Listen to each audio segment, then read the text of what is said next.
మోకాల్లో గుజ్జు అనేది చాలా అవసరం. ఒక 10-15 ఏళ్ళ కింద మనం మోకాలు గుజ్జు తగ్గిపోవడంతో మోకాళ్ళ అరుగుదల అనేది ఒక 60 ఏళ్ల సంవత్సరాల తర్వాతనే చూస్తూ ఉన్నాము.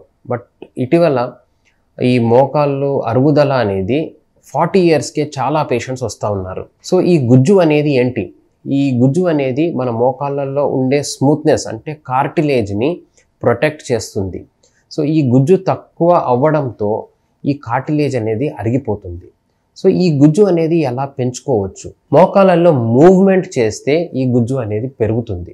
సో మూవ్మెంట్ అంటే ఏంటి? మూవ్మెంట్ అంటే మోకాళ్ళ ఎక్సర్సైజ్లు. సో మోకాళ్ళ ఎక్సర్సైజ్లు కొంచెం యాక్టివ్ లైఫ్ ఉన్నదంటే ఈ మోకాళ్ళల్లో గుజ్జు అనేది పెరుగుతుంది.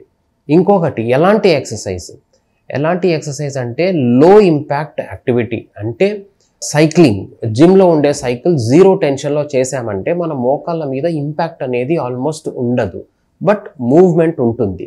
సో దీనివల్ల మోకాళ్ళల్లో గుజ్జు మాత్రం బాగా పెరుగుతుంది. ఇంకొకటి ఎక్సర్సైజ్ ఈ స్విమ్మింగ్లో అగైన్ మోకాళ్ళ మీద ఎక్కువ స్ట్రెస్ అనేది ఉండదు, ఇంపాక్ట్ ఉండదు. దీనివల్ల మోకాళ్ళల్లో గుజ్జు అనేది పెరుగుతుంది. అదే కాకుండా మంచిగా మనం మోకాళ్ళ ఎక్సర్సైజులు కరెక్ట్గా చేసుకున్నామంటే ఈ మోకాళ్ళల్లో గుజ్జు అనేది పెరుగుతుంది. మోకాళ్ళ అరుగుదల అవ్వకుండా మనం చాలా కాలము మోకాళ్ళు మంచిగా ఉంటాయి.